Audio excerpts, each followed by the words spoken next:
Hello everyone. हम लोग पढ़ रहे थे 5th चैप्टर एनसीईआरटी का, दैट इज़ क्लास 9th में, और माइटोकॉन्ड्रिया मैं आपको एक्सप्लेन कर रही थी। तो माइटोकॉन्ड्रिया पावर हाउस है सेल का, वो मैंने आपको बता दिया। एटीपी जो है वो एनर्जी करेंसी है, जैसे कि हमारे रुपीज़ करेंसी होती है। एनर्जी की करेंसी सेल के अंदर क्या है? माइटोकॉन्ड्रिया, मतलब उसको सॉरी एटीपी। ओके। और माइटोकॉन्ड्रिया की दो कवरिंग्स, मेम्ब्रेन कवरिंग्स भी होती हैं। आउटर पोरस होती है और इनर मेम्ब्रेन जो है वो फोल्डेड होती है। मैं आपको इसमें डायग्राम के थ्रू भी दिखा सकती हूँ। माइटोकॉन्ड्रिया की सबसे स्पेशल फीचर क्या होता है कि पावर हाउस तो है ही, इसके पास अपना डीएनए और अपने राइबोसोम्स भी होते हैं, सो दैट ये अपना प्रोटीन मैन्युफैक्चर खुद कर सकता है। तो जो आपको ये सर्कल छोटे छोटे दिखाई दे रहे हैं, पिंक कलर का जो आपको मैट्रिक्स दिखाई दे रहा है, जो कि माइटोकॉन्ड्रिया का पार्ट है, इसके अंदर आपको ये सर्कल्स दिख रहे हैं 1, 2 and 3, these are DNAs and mitochondrial ribosome, जो आपको पर्पल कलर के छोटे छोटे डॉट्स दिखाई दे रहे हैं। ठीक है, this is ribosome, mitochondria. Okay. Mitochondria का आपको स्पेशल फीचर्स मैंने बता दिया है कि अपने ओन डीएनए और राइबोसोम होता है, सो दैट कि अपनी प्रोटीन्स को खुद मैन्युफैक्चर कर सकें। नेक्स्ट हम आते हैं प्लास्टिड्स पे। प्लास्टिड्स जो है वो सिर्फ और सिर्फ प्लांट सेल्स में मिलते हैं, और 2 टाइप्स ऑफ प्लास्टिड्स हैं, कलर्ड प्लास्टिड्स और वाइट और कलरलेस प्लास्टिड्स। तो जो कलर्ड है उनको हम क्रोमोप्लास्ट बोलते हैं, और जो वाइट और कलरलेस है उनको ल्यूकोप्लास्ट बोल सकते हैं। क्रोमो से आप कलर से याद रख सकते हो, CRO है क्रोमो और कलर। ठीक है। क्रोमोप्लास्ट में हम आपने बहुत बचपन से पढ़ते आ रहे हो कि क्लोरोफिल जो ग्रीन पिगमेंट होता है वो क्लोरोप्लास्ट का मेन चीज़ है, वो दैट इज़ अ पिगमेंट। तो ये क्लोरोप्लास्ट जो है वो फोटोसिंथेसिस के लिए बहुत इंपॉर्टेंट है। पर क्लोरोप्लास्ट मतलब वो येलो कलर भी हो सकता है, ऑरेंज कलर के पिगमेंट भी हो सकता है, अलग कलर्स भी होते हैं। आपने देखे होंगे कुछ जो प्लांट्स होते हैं उनके जो लीव्स हैं वो येलो कलर के होते हैं या ऑरेंज कलर के होते हैं, दैट इज़ ऑल्सो क्लोरोप्लास्ट। पर ल्यूकोप्लास्ट का क्या काम होता है? वो करता है स्टार्च को स्टोर, ऑयल्स को और प्रोटीन्स ग्रेन्यूल्स को स्टोरेज का काम करता है। ठीक है। प्लास्टिड्स में भी अपने डीएनए और राइबोसोम होता है, जैसे कि माइटोकॉन्ड्रिया में होता है। ठीक है। और stroma is the fluid filled interspace of the chloroplast. Chloroplast के अंदर स्ट्रोमा होता है जिसमें भी फ्लूइड फिल्ड होता है। ये देखिए, ये है क्लोरोप्लास्ट का डायग्राम और ये स्ट्रोमा है। ठीक है। तो ये आपको बहुत वास्ट में इतना सारा देखने की जरूरत नहीं है, but these are what are these are granulum. ये आपको भी इस कोर्स में नहीं है इस वक्त, मैंने आपको सिर्फ डायग्राम दिखा दिया है so that you can understand in a better way. Next आते हैं हम वैक्यूल्स। वैक्यूल्स जो हैं, दीज आर द स्टोरेज सैक्स।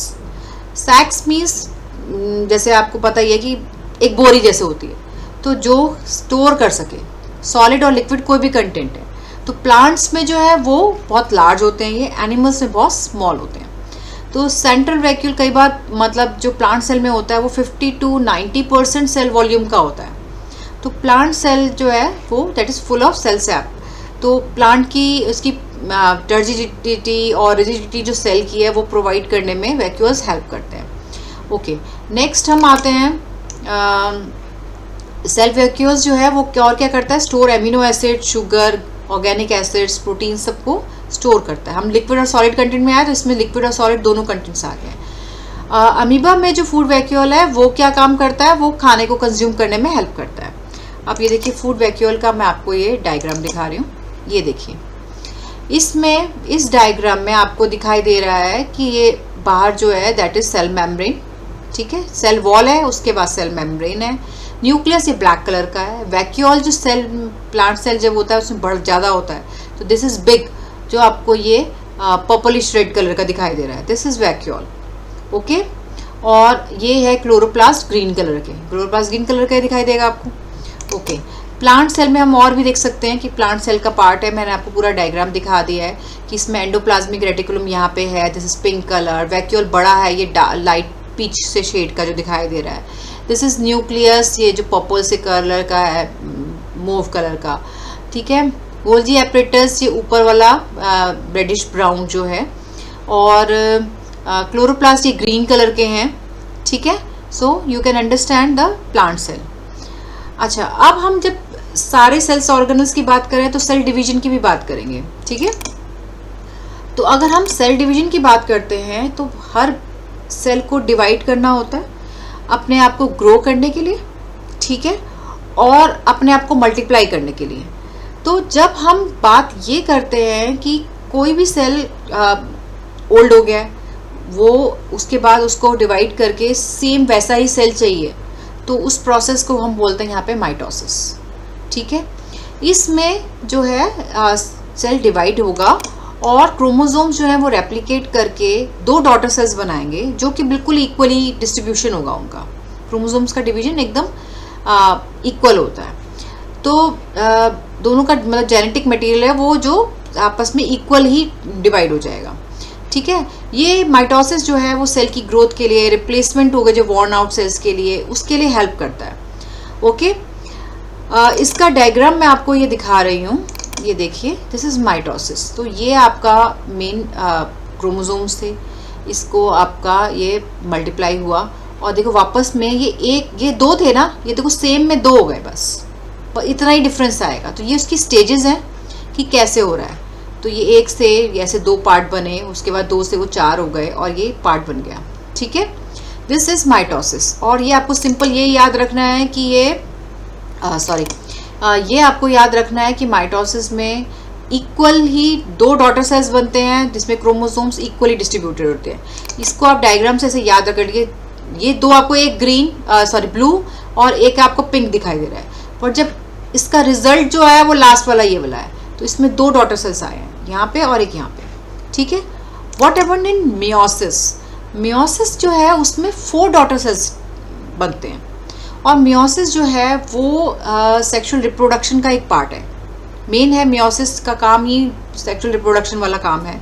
तो इसमें क्या होता है, 4 डॉटर सेल्स है वो हैप्लॉइड हो जाते हैं। हैप्लॉइड का मतलब होता है, ये देखिए, मैं आपको इसमें एक डायग्राम दिखाती हूँ। ये देखिए, ये वाला, पहले आप ये वाला डायग्राम देखिए। अगर हम माइटोसिस और मियोसिस की बात कर रहे हैं तो 2n अगर कोई चीज़ है तो वो 2n से 2 बन गए। This is 2 diploid daughter cells. तो उसमें 2 पार्ट थे, 2 थे ना, तो 2 से 2 हो गए। यहाँ पे 2 थे, पर 2 से यहाँ पे 1 करके 4 हो गए हैं, यानी कि वही जो सेल्स थे वो 4 में डिवाइड हो गए। और 4 में क्या मतलब हुआ 4 का, क्योंकि जब हम मियोसिस की बात करते हैं तो 4 डॉटर सेल्स, हमारा जेनेटिक प्रोडक्शन जो होता है इसमें गैमेट्स की बात होती है, यानी कि स्पर्म्स एंड एग्स की बात हो रही है। तो दोनों में हाफ जाएगा, तभी तो जब उसका बेबी प्रोडक्शन होता है तो तब दोनों में हाफ आके वो फुल हो जाएगा। बात समझ में आई? जब हम माइटोसिस की बात करते हैं तो ये सिंपल प्रोडक्शन है, सिंपल मल्टीप्लिकेशन है, तो इसमें बस 1 से 2 हो गए हैं। पर जब हम मियोसिस की बात करते हैं तो that is the sexual reproduction की बात हो रही है बॉडी की। और इसमें जो आपका प्रोडक्शन है यूकैरियोटिक सेल्स में, इसमें हैप्लॉइड डॉटर सेल्स होंगे। हैप्लॉइड में उनका हाफ हो गया है। ठीक है, और जो हैप्लॉइड डॉटर सेल्स हैं उनको हम गैमेट्स बोलते हैं। मेल गैमेट जो है वो स्पर्म है और फीमेल गैमेट है वो एग है। तो दोनों में 2 हाफ चला गया है। तो जब रिप्रोडक्शन होगा तो दोनों के पास वो पूरा का पूरा आ जाएगा, दोनों से उसने पार्ट्स लिए, और दिस इज सेक्सुअल रिप्रोडक्शन। ठीक है, और अब हम ये बात करते हैं इसमें डायग्राम में। ये देखिए, इसका इंटरफेस है, इसमें डबल मल्टीप्लिकेशन हो रहा है, यहाँ 2 स्टेजेस हो रहे हैं। और यहाँ पे देखिए ये 2 थे, ये आपको दिखाई दे रहे हैं, ये आपको 4 पार्ट दिखाई दे रहे हैं ना इसके। यहाँ पे देखो 1 2 3 4 हो गए हैं, तो इसका ही 4 पार्ट में डिवीजन हो गया और हाफ हो गया इसका। ठीक है, उसमें हाफ नहीं हुआ था, उसमें सेम रहा था, इसमें हाफ हो गए हैं। ये देखो 4 थे, ये 2 हो गए हैं। ठीक है, तो that is the difference between meiosis and mitosis. और इसमें मैंने आपको ये डायग्राम ये डिफरेंस भी लिख के दिया है कि 2 डॉटर सेल्स फॉर्म होते हैं, इसमें 4 डॉटर सेल्स फॉर्म होते हैं। ये सेक्सुअल रिप्रोडक्शन का पार्ट है मियोसिस। माइटोसिस जो है वो नॉर्मल सेल्स में काम होता है। ठीक है, ये ग्रोथ और रिपेयर के लिए इंपॉर्टेंट है और ये सेक्सुअल रिप्रोडक्शन के लिए इंपॉर्टेंट है। इसमें क्रॉसिंग ओवर नहीं होती है, इसमें देखिए आप क्रॉसिंग ओवर नहीं हो रही है, सेम कलर के दिखाई दे रहे हैं आपको, इसमें क्रॉस ओवर हो रहा है। इसमें देखिए ये तो 2 ब्लू आपको, ये आपको 2 वाइट और 2 रेड दिखाई दे रहे हैं। तो इसमें कहीं पे इसका ये पार्ट आ रहा है, कहीं पे रेड पार्ट आ रहा है, दिस इज क्रॉसिंग ओवर। तो ये क्रॉसिंग ओवर हो रही है डॉटर सेल्स की। Okay, so that is this chapter is finished and I hope मैं आपको अच्छे से माइटोसिस और मियोसिस एक्सप्लेन कर सकी। This is a very important part and later classes में आप और भी अच्छे से इसको पढ़ेंगे तो आपके लिए, अगर फर्स्ट स्टेज क्लियर है कि इन दोनों में डिफरेंस क्या है, अगर आप समझ लेते हैं तो लिखने